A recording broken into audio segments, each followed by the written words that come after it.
Thanks a lot for that. Well, we have been going through the mutual fund data, and while there is a steady rise in the total assets managed, we have picked up some interesting trends. So first, just the broad numbers are going to be up on your screen. So the total assets managed this month came in at 40.5 crores. This is for November of this year, and this is a 5.1% rise over what we saw in November of last year. That's November of 2021.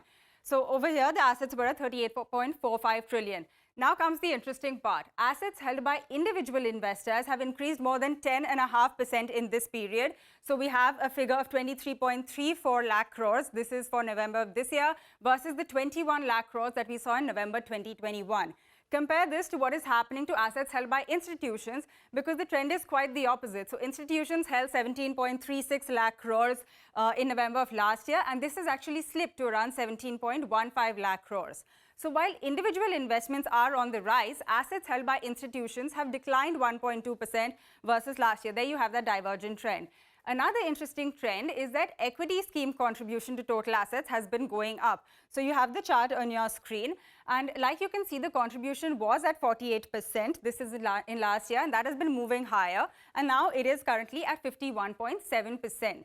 Now, if you look at the contribution coming in from debt schemes, you're seeing the opposite trend play out once again. So the debt scheme contribution is down from 28.5% last year, and it has slipped to around 19% now.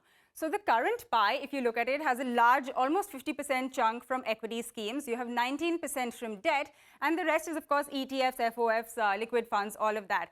So to wrap up, the key trends that we're picking up is that the total AUM is rising for the industry, but assets held by individual investors are rising, but those held by institutions have actually come down. The third sort of trend that we want to point out is that equity scheme contribution is rising, but debt scheme contribution, on the other hand, has been slowly coming down.